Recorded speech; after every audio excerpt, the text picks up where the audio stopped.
Right? Okay. So, most of you might have decided what your career is going to be. Most of you might have at least come to a phase where you have to decide what is your goal to be at least for the next 4 or 5 years. There is a difference between goal setting and goal getting. Goal setting, anyone can do. A 5th standard, 4th standard student can do without even knowing the importance of the goals. But the point is, India suffers lack of consistency as far as goals are concerned. A person fixes the goal in the month of January of an year. The goal grows in the month of February. The goal further grows in the month of March. And then the goal has been criticized in the month of April. The goal is forgotten in the month of May. And by June, July, the goal is dead. So that's how Indians' goals are going dormant. I don't want your goals to be like that.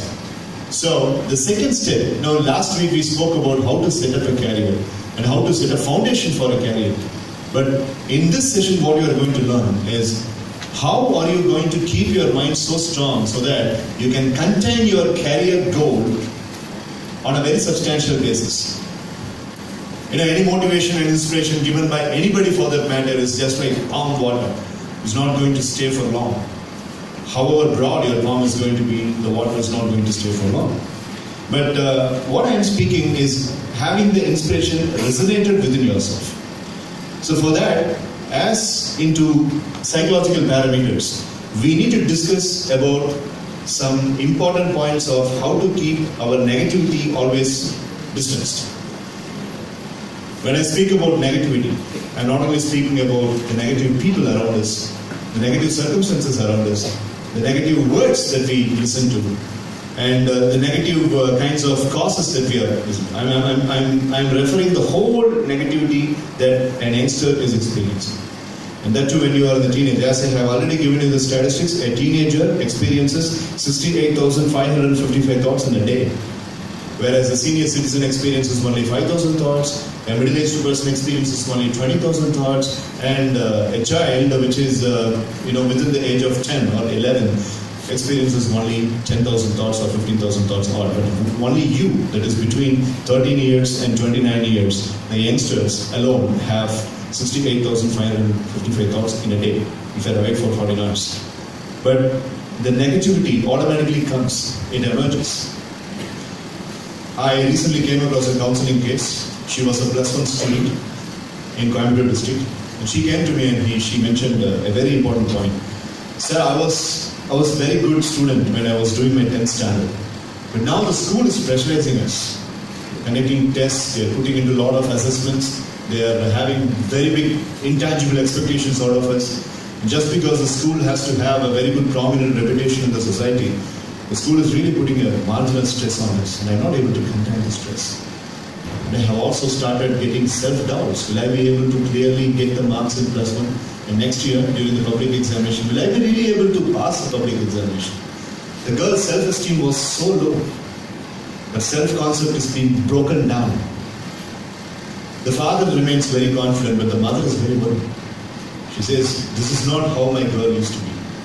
She used to be like a butterfly. She used to be very strong. We used to call her as an eagle. She always finds a way whenever there is a troublesome and struggles that is around her. But right now, instantaneously after getting her 10th mark and now in the +1, grade 11, she's completely different.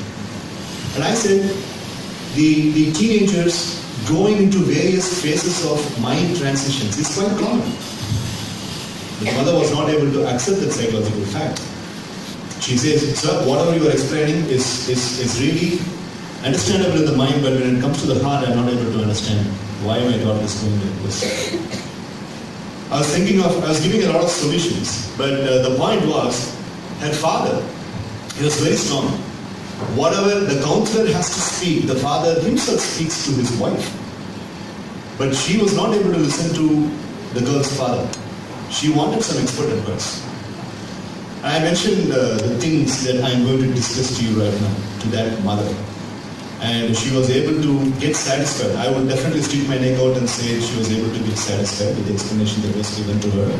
But, when the girl changed, when she was taught to keep the negativity completely away from her, when she was made to realize that when she was in the 5th standard and 6th standard, she was living a lifestyle, and that lifestyle has been brought back in her house. That's when the girl started changing.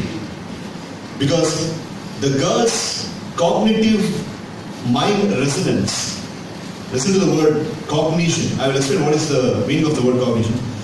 Her cognitive mind was so fixed that how she was in 5th standard. In 5th standard and 6th standard, when the girl was studying in the same school, she was like an angel. She was having her life on the toss. It was on the road.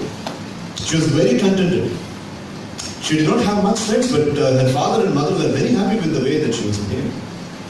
One and only daughter, so they saw the world in her.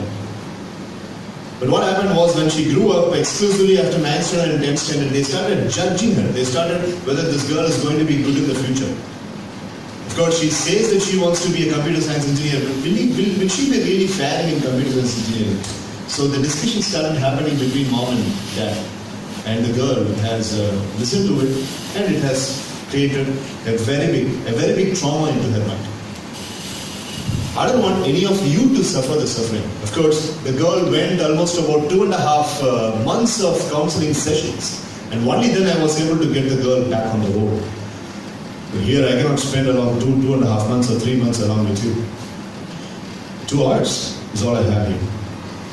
So maybe whatever I have been talking to the girl in the 2.5 months span, I have engraved it, and I have capitalized, and I have put it in the nutshell in the presentation that I am going to make now. Because in this presentation, this presentation contains some 17 or 18 slides, and I am going to make sure that all the 3 batches are going to have the presentations in videos, and it is getting video recorded as well.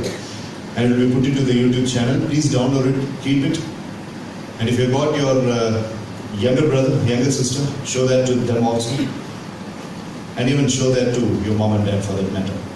Because this is not findings. Very playfully I have made the slides. It is not as serious as you think, but the ideas are very deep. Because it's a very tricky fashion, my dear boys and girls. Listen to this statement very carefully. It's a very tricky point of life where you are physically very strong, you are mentally very strong, your enzymes, your protons, your molecules, your tissues, nerves, everything are very strong. But the invisible weaknesses are also very strong living inside you. That's how God makes all of us play a game during the teenage life. He makes us very strong. But at the same time, He gives equally strong weaknesses to face. And the 5 weaknesses that we saw last week, Ajay mentioned, the most important 5 weaknesses of the teenagers. Besides all that, we had solutions for all those 5 weaknesses. But negativity, the negative energy, what will you do for that? The negative energy is abundant. It is just like the cosmic energy. It is abundant. It is available amongst people. It is available amongst the words of the people. It is available amongst your peers, your classmates, and the people who are studying in some other schools. How can you put yourself away from negativity? As Arfan mentioned, I have to capitalize only on myself. The biggest competitor that I have is my own self. So having a clear focus of what you are. So what we are going to see here is how to have your self-confidence intact for negativity. And I want you to note these things down in your booklet. Each and every attribute that I'm going to discuss now are supposed to be noted down. And maybe if possible you can make it as a jot down points somewhere in your living room. And see in a particular day which one is very important to you. In a particular day which is going to be so much prolific to you. You have to think on those lines.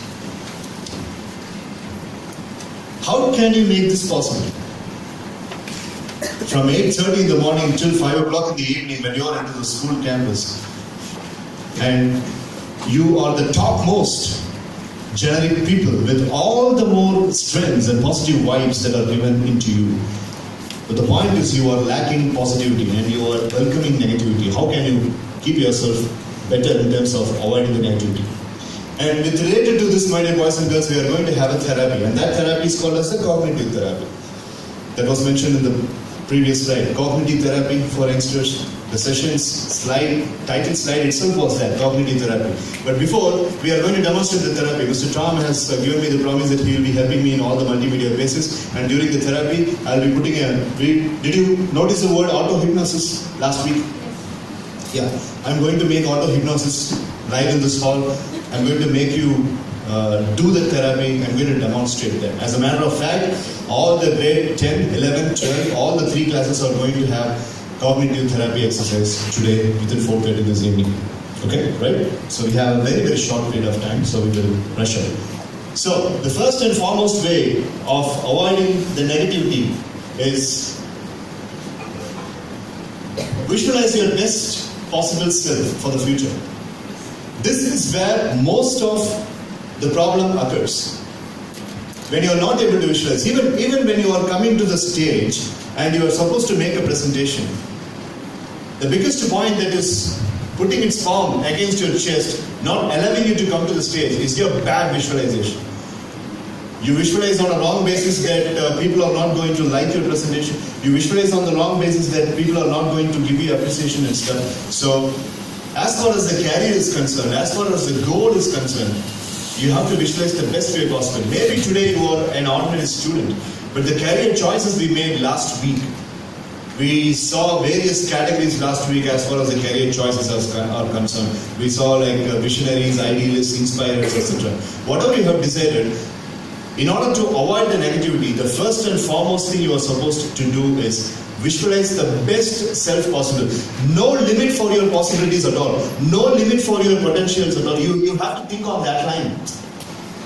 Okay, I would like to become a doctor in the future. Fine. So your visualization has to be so, prominent that your mind's self-doubt should not even creep at any given point of time. Please understand the viability of it. When you are thinking that you are becoming a doctor, you have to see yourself as a doctor. Visualize the best self-concept as possible of becoming a doctor.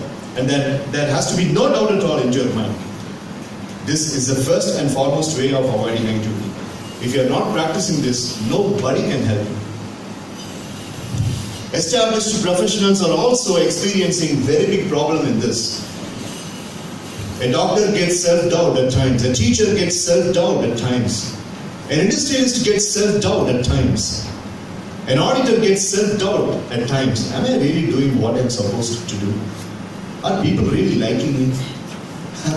Am I really contributing on a proper basis? Am I really putting my fullest skills and potential out here? This doubt comes to everybody. If those established people are having this doubt, then think about teenagers. You will be having it in an abundant fashion. I want you to stop that. I want you to control your thinking in a different way, and I want you to have a best visualization. This is something very important in 21st century, and all the quantum physicians mention the importance of this particular trait. Human beings' life's depth is completely surmounted with the level of visualization that they have.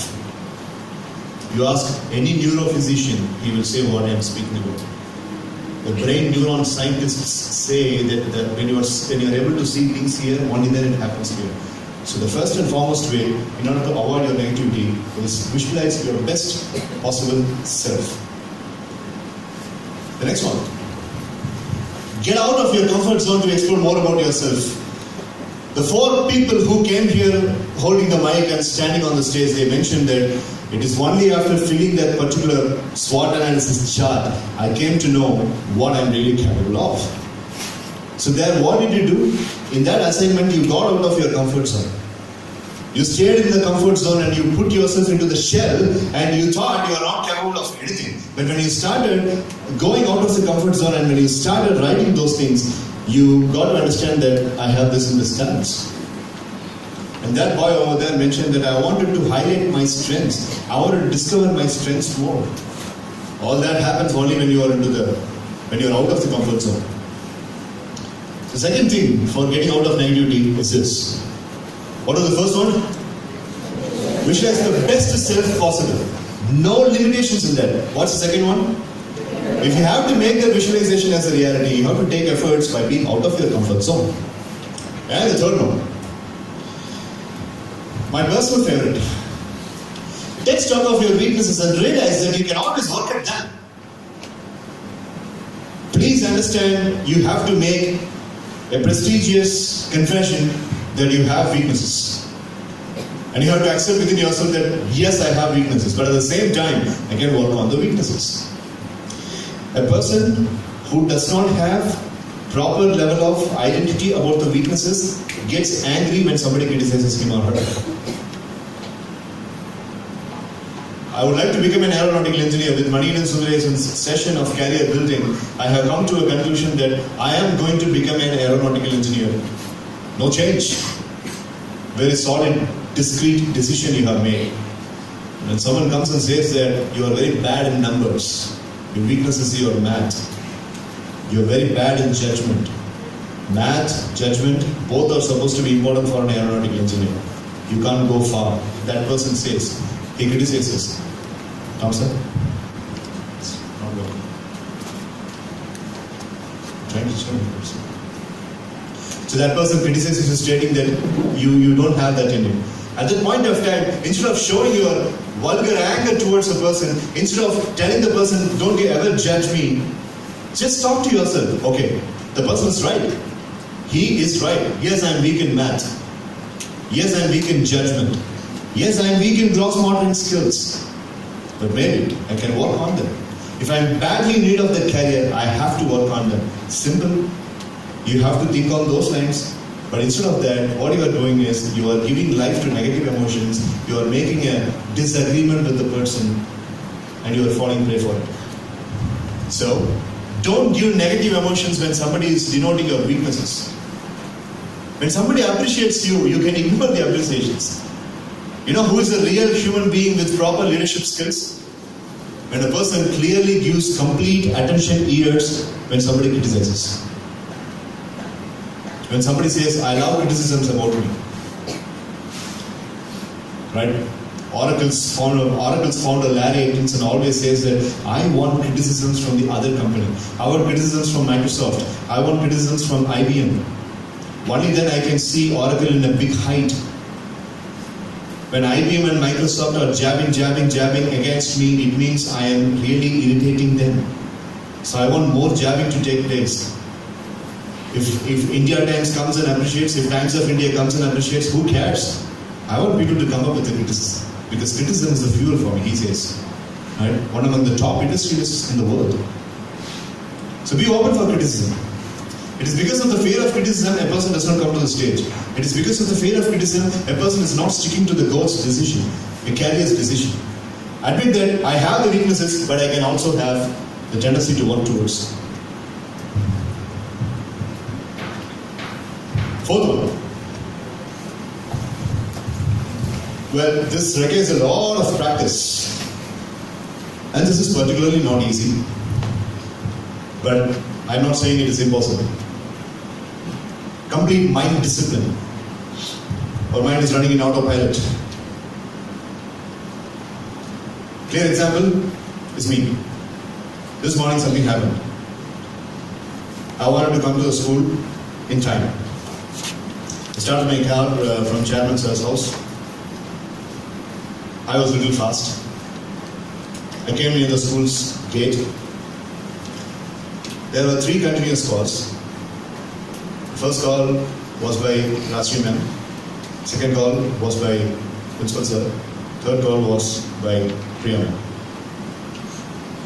I made sure that I attended all the calls. The security had only one door closed, one door open.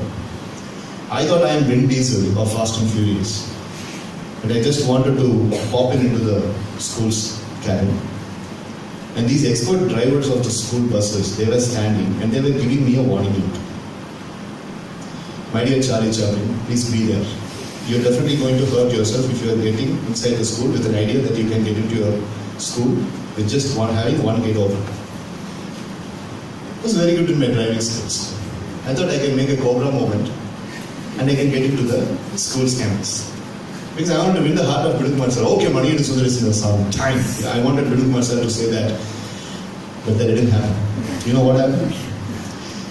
Everybody was looking at me If there was one person could give a wave of a hand, sir, please stay there, it's not going to come inside, I would have stayed. But all those people were giving me an alert look, stating that, then I said, okay, fine, bring it on. I would like to go. The security is a very staunch man. Whenever I look into him, I'm literally afraid. He's got a very big mustache. He's got a very tough and stern look. He was standing by side. And I was, this one, don't get into the negativity, right? I was like, don't look into security, don't look into security. If you're looking into security, you're definitely going to get scared. Right? But I was looking into these drivers. And the drivers said, give it a shot, come on. And I came and said, if Tom or Santosh sir or Mahadevan sir, if they were in front, they would have definitely given the alarm. But all I was seeing was only the drivers. I got into it, mission accomplished. But this gate, right? This gate kissed my car very graciously. And the gate's black trace paint is now present in my car. And then they gave me a funny look. The same drivers, they gave me a funny look. And I came and I stopped and I literally realized that there was a very big bunch and hunch on my car, and that's where Rajshri ma'am called up and said that, ma'am, are you into the campus? She said, yes, I made an adventure to come into the campus just now and I'm paying the price for it. And I got into the car and I just gazed it. There was a black mark on my Minister white color car. Scratch. And then fortunately Santosh sir and Mahadevan sir came and they mentioned that is there anything to be done for making it fixed? Mahadevan sir immediately jumped into it and he called one of the drivers and he gave him a car key. Take the car to that particular fixer, make a point that you can fix up that paint rash. Mr. Mahadevan was really appearing like Lord Shiva to me at that point of time. His name itself is Mahadevan, so he was really appearing like Mahadevan, Lord Shiva at that point of time. This was a clear-cut example of not allowing the negativity. But here, in order to be time conscious, I made my mind think that what if I am going late? I am going to cut a very sorry figure in front of all the students if I am going to be late. So there, I allowed this negativity creep into my mind, and that's because of that particular incident, the whole mess happened at the gate. That's why I said it's not particularly easy. And either way, a real-time example now with the Guru. Just now. The example is so hot, fresh, just now. It happened just now. Imagine a person who is speaking with a big mouth like this, making a mistake.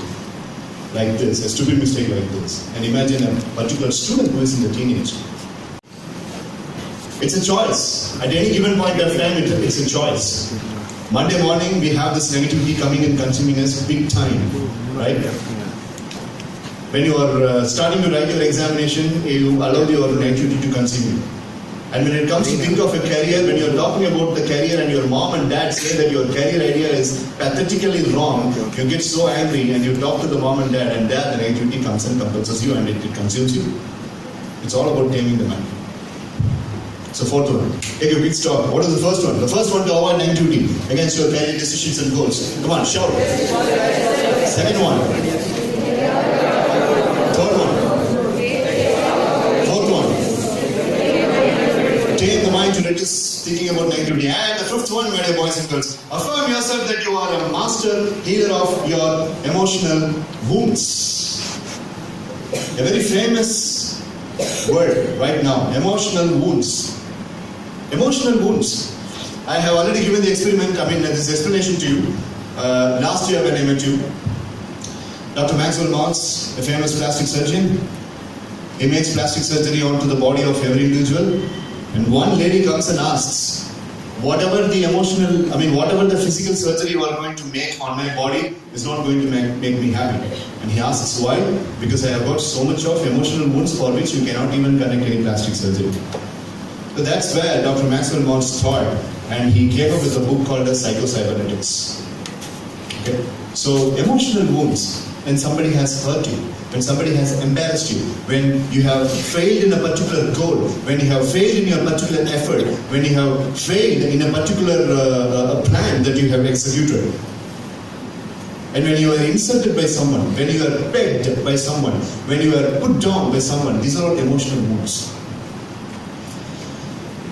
There is one pastor in the YouTube channels, his name is T.D. Jakes. I definitely want all of you to listen to him. His name is T.D. Jakes. T.D.Jakes.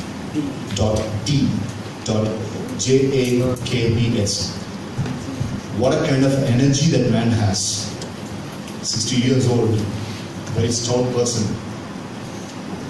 He speaks the words, my dear boys and girls, every single word just goes into your nose.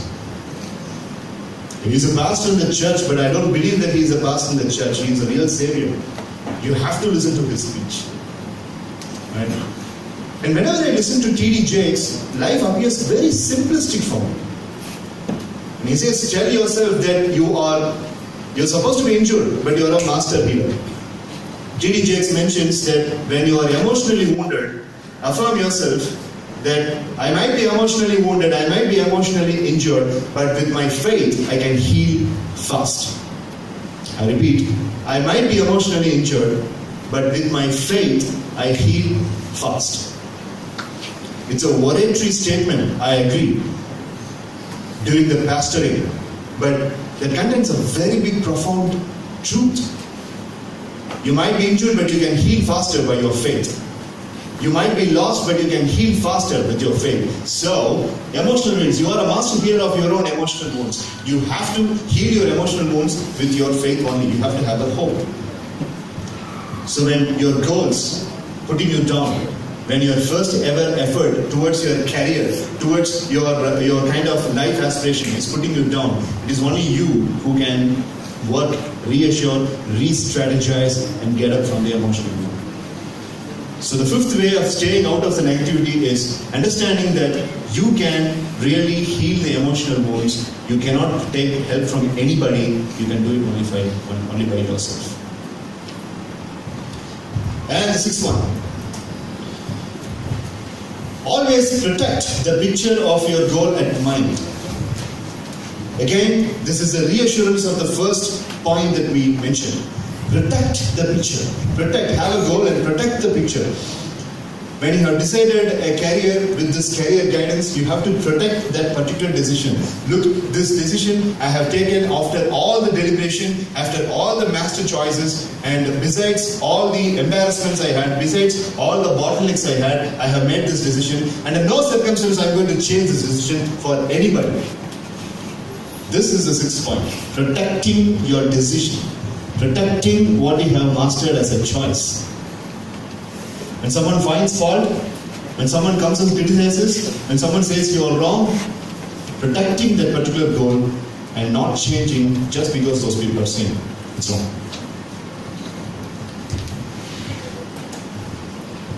Practice mindfulness instead of mind blasting. Mind blasting is, oh my God, why is it always happening to me? Oh my God, why am I always victimized? Oh my God, why these people are acting so ableistic against me? Why am I always put into this receiving end? This is called as mind blasting. But mindfulness is remaining silent and analyzing the situation and having a feeling deep down inside that you can get across it. Being present in that moment.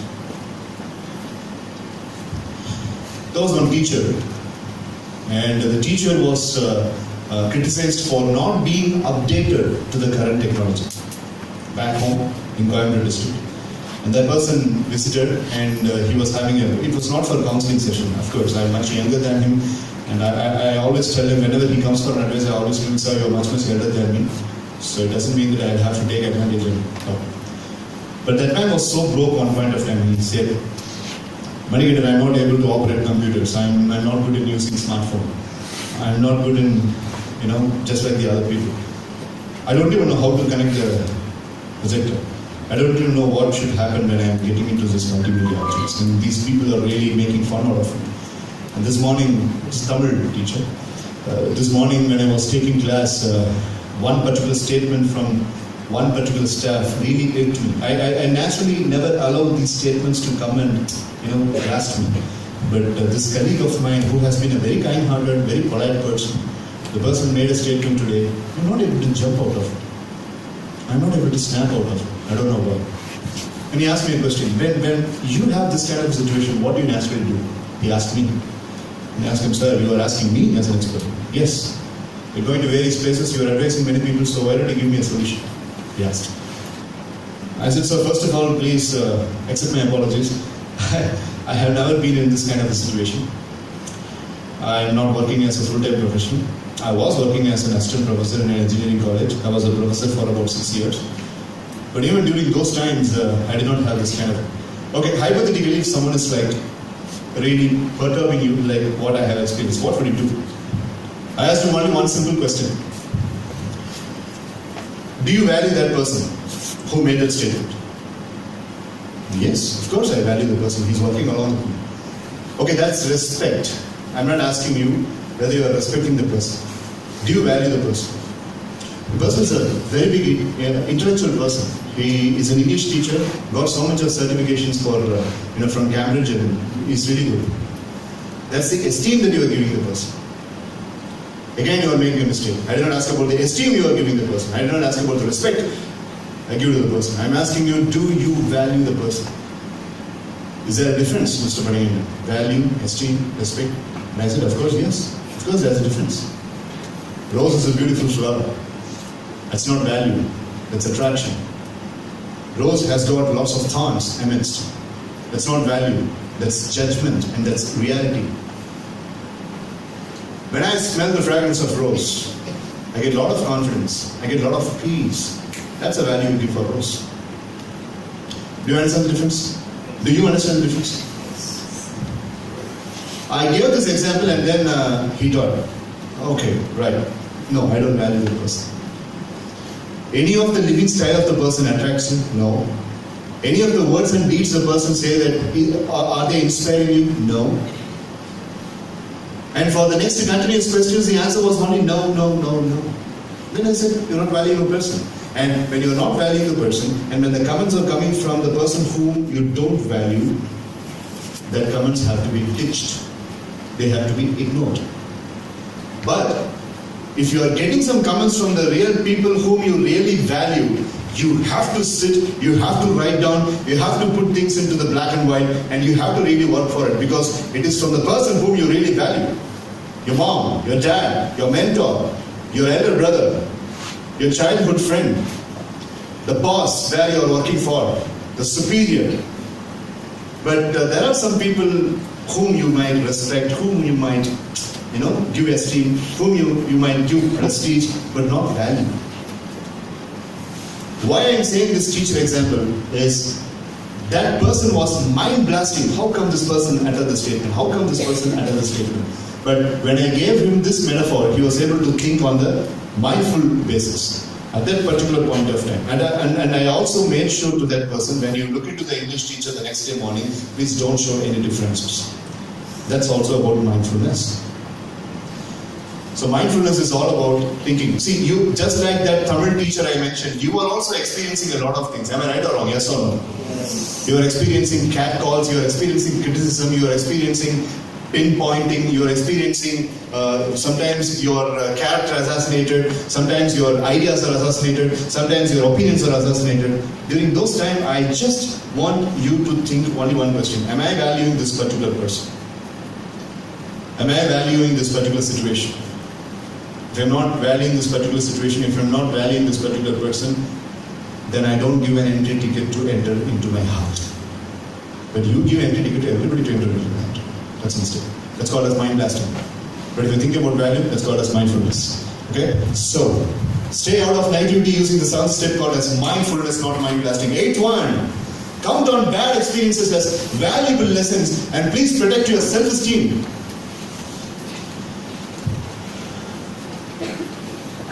Bad experiences are like heavy weights in the gym. When you go lift weight in the gym, boys, you tell me, girls can also answer. Let's say, for example, I'm doing curls for keeping my arms strong. Okay? I'm loading up about 10 kg per side, 25 kg of dumbbell, and I really do curls. 15 repetitions. 16th repetition, my mind says, drop it. I do 17. 18th repetition, my mind says, you are a nut. Drop that now. 20th repetition, my mind says, you are going to hospital. 21st repetition, my mind says, I'm leaving you. You are driving me crazy. 22nd, there is a silence. 23rd, I drop it. When do you think the muscle grow? The bicep muscle, when do you think grow? During the 17th repetition? During the 18th repetition? 23rd. During the 20th repetition? 23rd. Smart. Why? Shivering. Why? We are stressing our muscles. We are stressing our muscle. We are forcing beyond our limit. Exactly. Good. We saw about comfort zone, right? If you want your muscle to be strong, you got to get out of it. So I am relating that particular metaphor to this one. That is, that bad pain, that bad level of acids that are burning my muscles are really making the muscles grow. So the bad experiences you are experiencing are like that particular burnout sessions of the workout. They are really needed for it. They are really needed for it. Please understand that if I take a 500 rupees notes bill and I put down and I stomp on it and I make it dirty, still it has got its own value unless it is getting toned off. Likewise, your bad experiences are really raising your self-esteem. And please understand that and be proud about it. All the bad experiences are helping me to raise the self-esteem. Don't just go to the round and corner and sit and cry for the bad experiences. So the 8th way to stay out of negativity is to count on the bad experiences as valuable lessons. 9th one, my personal favorite again. Expose your talents and traits to the others very boldly. Yet, please stay humble. All the people who came to the stage in the beginning of the session, they did this righteously. They came here, they hold the mic and they stood in front of everybody, they stuck their neck out and say that I got this talent, I got this trait. That's a communication, that's an assertive communication. There's a difference between aggressive communication and assertive communication. If you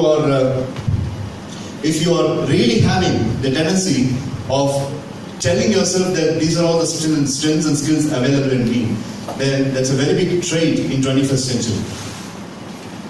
Because as Orison Swett Martin mentioned, I think I really mentioned this statement last week also, it is very easy to become strong and great in this generation because so many people are very weak.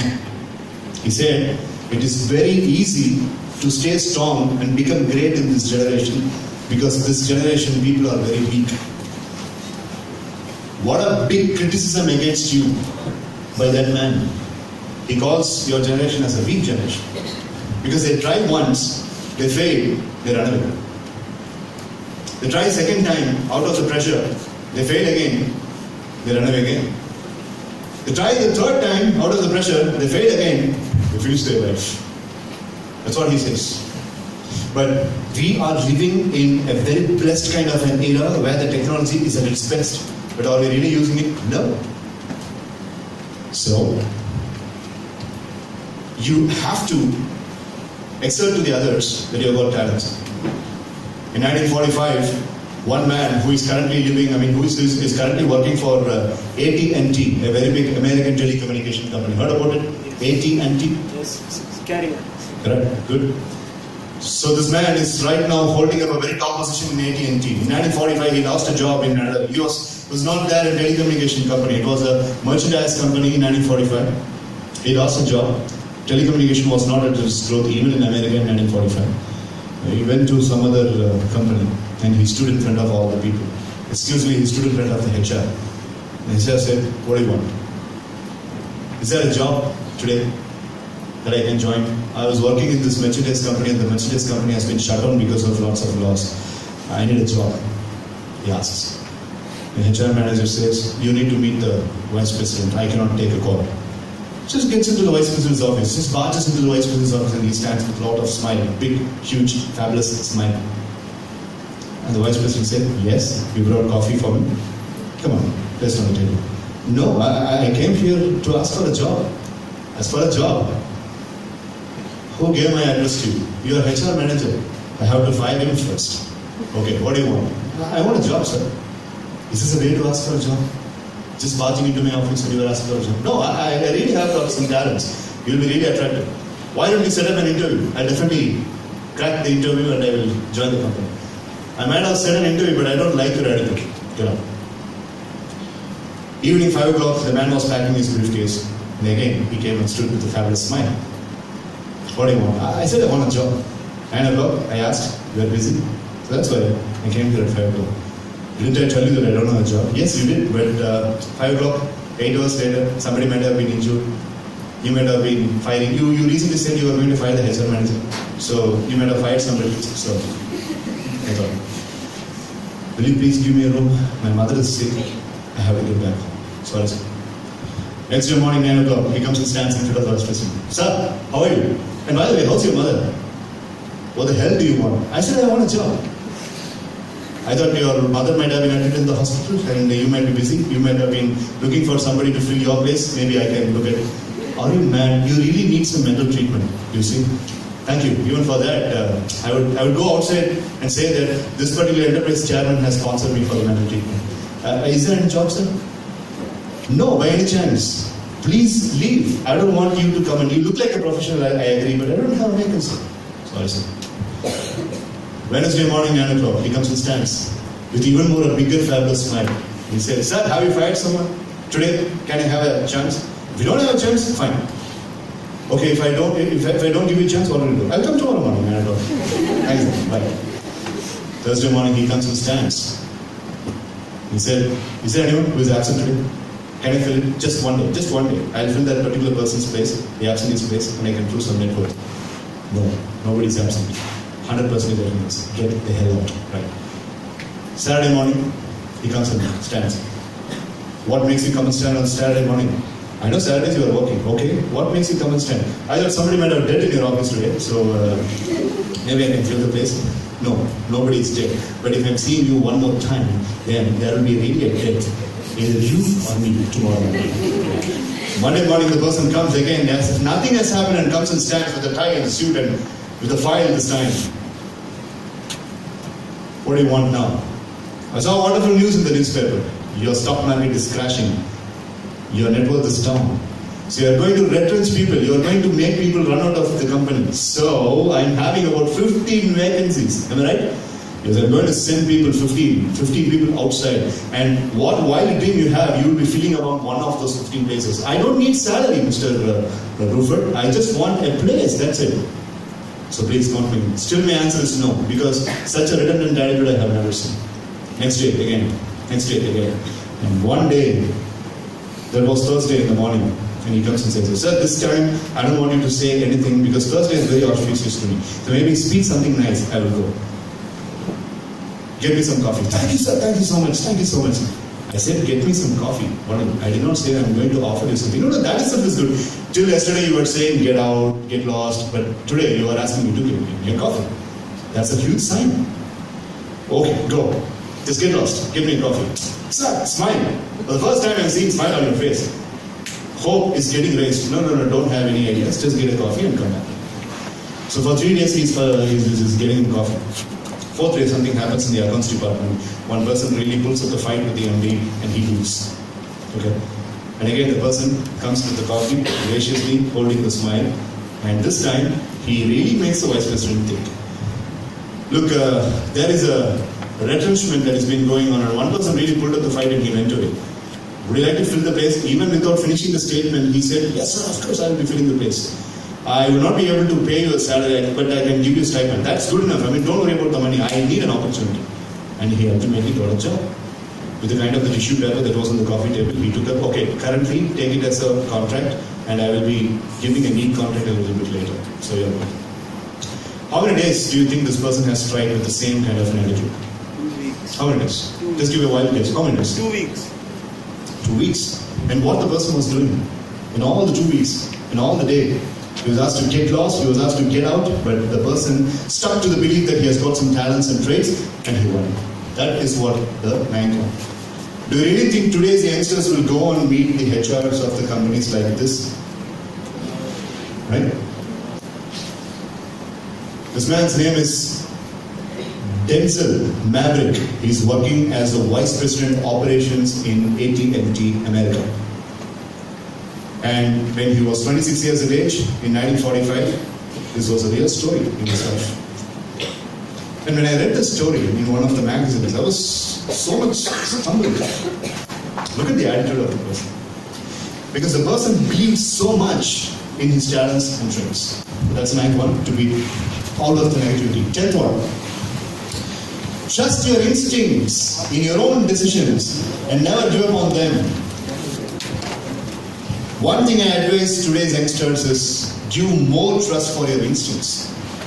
Give more trust for your inner voice, that sweet little inner voice. When it comes and says that this might definitely work for you, go for it. Then go for it. Listen to that little inner voice, listen to that instinctive voice, and never make a mistake about it. This is very philosophical. Turn your life routine to earn people value, not material value. 3 weeks back, when I went to college for an induction program, the first year guy kept on asking me, what are the ways and means of becoming rich by 25 or 27? And he said, sir, I know it is not impossible, but he was a first year MBA graduate. But if you are teaching me some techniques, and the seminar's name was Wealth Management. There were 12 speakers, I was one among the 12 speakers. Okay? So fortunately or unfortunately, this boy was very smart, he made a very good speech, I started appreciating him. So he took advantage of it. And he said, sir, till this evening 4 o'clock, you are going to speak about wealth management, and please tell us how we can have the abundance of wealth. He was speaking only about abundance of wealth, earning more money, and keeping the bank balance always on the track, and going for mutual funds, this, that. So I was seeing a blue-eyed boy who was always looking into the money substance, who was always very much oriented towards the materialistic reinforcements of life. And I had to tell this philosophy too. And I asked you, how many friends do you have? Why? Are you going to motivate me for getting into some networking business? If you ask me to get into networking business, then I'll make friends. I said, how many people will cry when you die? I asked him. With the current level of attitude I have, sir, you and my mom and dad will not cry. Because I am considered to be mean and considered to be cunning. So many people are literally considering me as a cunning fellow. And when he is uttering his words, automatically tears were dropping. So the person is emotionally wounded. The person does not have a friend. So when the person is so much wealth oriented, when the person is so much money conscious, when this person is so much pinnacle and career height conscious, then people will naturally not come and join with the person. I've seen many multinational corporation executives on the top like this. So many people will be rattled to speak to that person because the person is result, money, annual turnover, being best than the last year, being good, beating the competition. These are all the mantras for them. My prayer is no boy or no girl from this school should become like that in the future. When you have cuts and wounds, people should come running to your house to sleep. When you have some problems, people should come and give you a helping hand that they could help you because you are such a wonderful person. If you're earning that, then you are already a success. If you got friends like that, then you're already a success even now.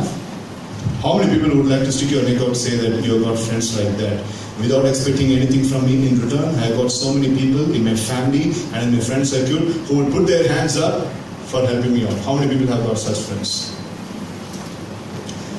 I hope you are true. Thank you. Good.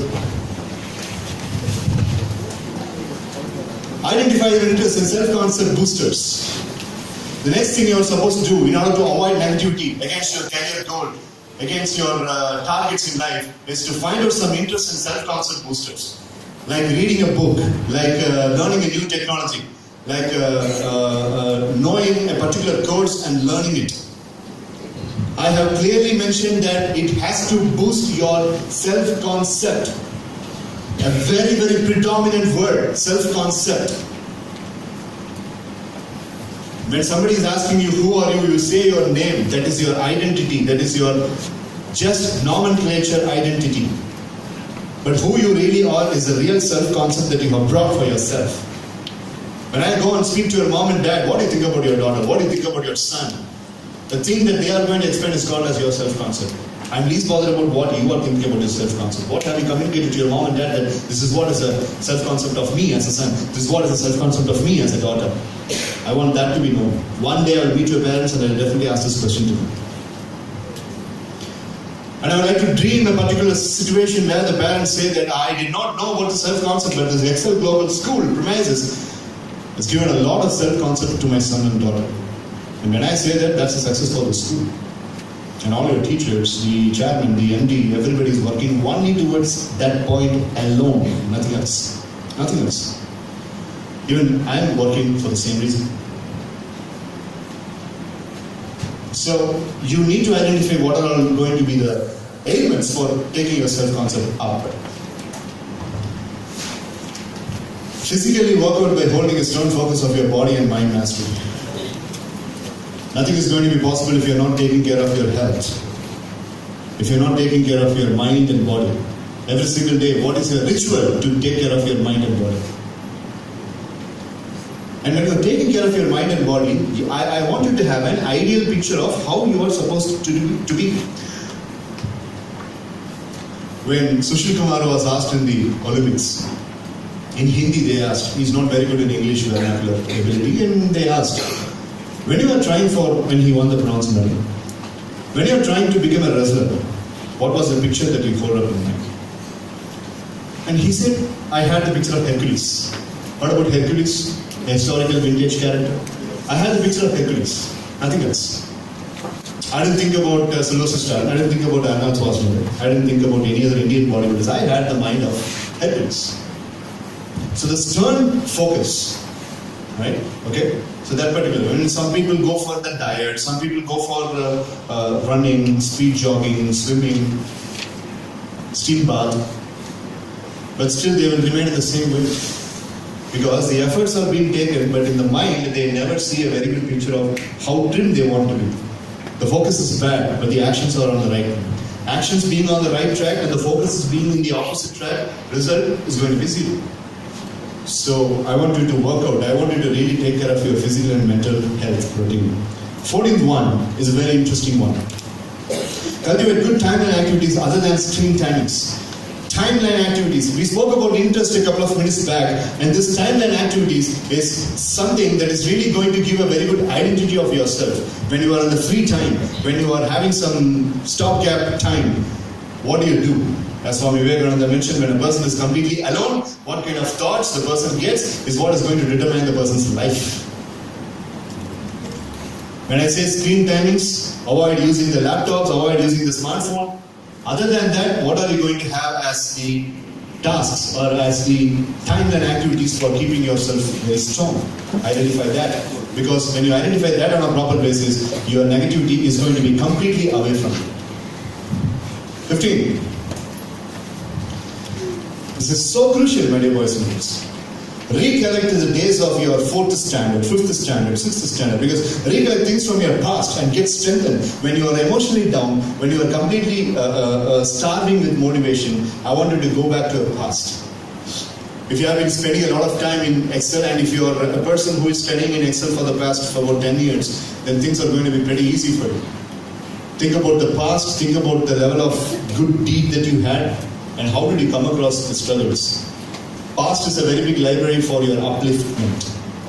So this is the best way to keep yourself out of negativity. உங்க goal achieve பண்றதுக்கு நீங்க இத்தனை எல்லாம் பண்ணணும். 16th one. Develop healthy and lasting friendships, not affairs. This is so crucial in teenage. If possible, lay a foundation for good friendships. Not the crush, infatuated, hormone-driven affairs that everybody can do. That's easy. You just allow the biological elements of your life and your body to go on. That will do all these nonsense.